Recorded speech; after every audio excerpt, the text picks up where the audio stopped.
बॉलीवुड सिर्फ एक इंडस्ट्री नहीं, एक इमेजिनेशन है।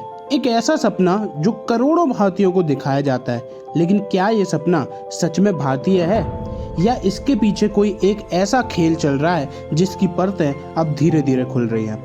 पुलवामा में करीबन 44 जवान शहीद होते हैं, पूरा देश सड़क पर है, लेकिन बॉलीवुड एक खामोश। शाहरुख खान, सलमान खान, करण जौहर, बाकी के एक्टर्स जिनकी एक आवाज या एक ट्वीट पर मिलियंस तक चीजें पहुंच जाती हैं, लेकिन वो अचानक से गूंगे बन जाते हैं। लेकिन ऐसा क्यों है?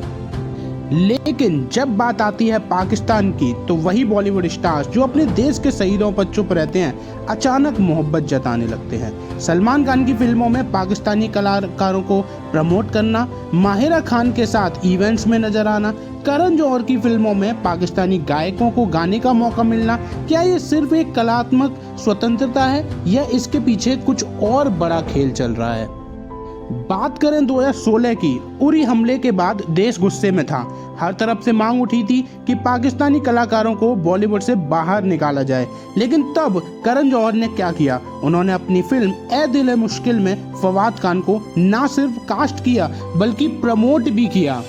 लेकिन जब विरोध बढ़ा तो करण ने कहा, अगर मैं पाकिस्तानी कलाकारों को नहीं लूंगा तो मेरी फिल्म का क्या होगा? क्या एक फिल्म की कमाई देश की शहादत से बड़ी है? 2015 में सलमान खान के एक इंटरव्यू में कहा, पाकिस्तानी कलाकार आतंकवादी नहीं होते, उन्हें बैन करना सही नहीं है। मगर उसी समय रिपोर्टर्स सामने आती हैं कि दाऊद इब्राहिम, जो मुंबई ब्लास्ट का मास्टरमाइंड है, उसके इवेंट्स में कुछ बॉलीवुड स्टार्स ने परफॉर्म किया है। क्या ये महज एक इत्तेफाक था या फिर बॉलीवुड का कनेक्शन दाऊद और ISI तक पहुंचता है? कई रिपोर्ट्स में दावा किया गया है कि ISI बॉलीवुड में अपने प्रोपेगेंडा फैलाने के लिए पैसे इन्वेस्ट करती है। पाकिस्तान के ISI एजेंट अनीस इब्राहिम, दाऊद इब्राहिम का भाई, कई प्रोडक्शन हाउसेस में फंडिंग कर चुका है। कहा जाता है कि कुछ बड़े सुपरस्टार्स इन फंड से फिल्में बनाते हैं। क्या इसीलिए बॉलीवुड पाकिस्तान के खिलाफ एक शब्द नहीं बोलता? मीडिया सवाल पूछती है कि आप देश के मुद्दों पर चुप क्यों रहते हो? जवाब में या तो हंसी मिलती है या फिर चुप्पी। और जब बात पाकिस्तान की आती है तो ये खामोशी अचानक से मोहब्बत में बदल जाती है। क्या ये सिर्फ एक बिजनेस है या फिर देश के साथ एक विश्वासघात? मीडिया सवाल पूछती है आमिर खान से, जब उन्होंने टर्की के राष्ट्रपति के साथ 2-3 मीटिंग्स की। वो अलग बात थी कि एक बारी उन्होंने अपने फिल्म के चलते उनसे मीटिंग की, लेकिन बाकी भी अगर आप देखोगे तो उनके कनेक्शंस अच्छे खासे नजर आते हैं।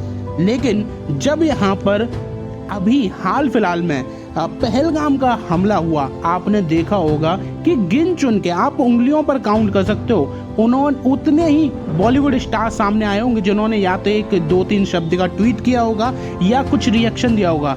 अदरवाइज सारे बॉलीवुड स्टार्स इस टाइम पर चुप हैं। इसमें मैं केवल और केवल मुस्लिम या खान्स की बात नहीं कर रहा हूँ, इसमें बहुत सारे स्टार्स हिंदू भी हैं जो भी अपना रिएक्शन नहीं देते हैं। लेकिन जब बात आती है पाकिस्तानी स्टार्स की बॉलीवुड में काम करने की, तो हर किसी को सबसे पहले अपना प्यार लौटाना होता है। तो ये कहानी चलती हुई आ रही है और मेरे ख्याल से जब तक इस चीज़ पर कोई भी स्ट्रिक्ट एक्शन नहीं होगा, जब तक पूरी तरीके से जनता इन मूवीज़ को यहाँ पर या तो बॉयकॉट करे या फिर अपनी सोच समझ के साथ ही चीज़ों को प्रमोट करे, तभी ये सारी हरकतें बंद होंगी। लेकिन आप लोगों का क्या मानना है, कमेंट में आप जरूर बताइए। अगर आपको सच्चाई जाननी है और उन चेहरों के नकाब उतारने हैं तो हमारे चैनल को सब्सक्राइब करें।